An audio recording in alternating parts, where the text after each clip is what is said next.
Recently আমি একটা video upload করি, সেই ভিডিওতে বলা হয় যে ব্লু ফ্রেম রাখো একে, এটা হলো সর্বপ্রথম ইভোগান। কিন্তু কিছু চূর্ণমূর্ণ পাবলিক বলতেছিল যে না ভাই, ইউএমপি 4 লেভেল করা যায় যে সেটা হলো সর্বপ্রথম ইভোগান। তাদেরকে আমি বলতে চাই যে আমার কথাটা একদম মনোযোগ দিয়ে শোনো। তোমরা গেম খেলো কত বছর হয়েছে? আমি গেম খেলি 2020 সাল থেকে। 20 সালের একটু আগে থেকে হয়তো পারে, কিন্তু আমি তখন থেকে গেমটা খেলি, কিন্তু কখনোই দেখলাম না যে ওই ইউএমপিটাকে।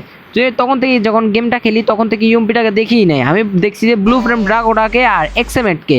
আমার মনে হয় না আমি এই দুইটা ইভোগান ছাড়া অন্য কোনো ইভোগানতে তখন দেখছিলাম সর্বপ্রথম, কিন্তু ব্লু ফ্রেম ড্রাগোটাই সর্বপ্রথম ইভোগান। আর তোমরা অনেকে গ্লাইডারটা দেখে বলতেছো যে ভাই ওল্ড পিরিয়ডের কথা মনে পড়ে গিয়েছে, ওল্ড প্লেয়ার সাজতেছো।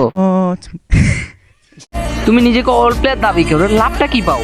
কোনো লাভ আছে? তো কিছু চূর্ণমূর্ণ পাবলিকদের আমি বলতে চাচ্ছি যে ভাই তোমরা নতুন নতুন গেম খেলো, নতুন নতুন প্লেয়ার হিসেবে তোমরা গেমটা খেলো, নিজেকে নিজে ওল্ড প্লেয়ার বেশি দাবি করতে যেও না। আর এখন গ্লাইডারটাও ব্যাক দেওয়ার পর নিউ প্লেয়াররা এখন যা বলতেছে, बचपन के दिन याद आ गए भैया।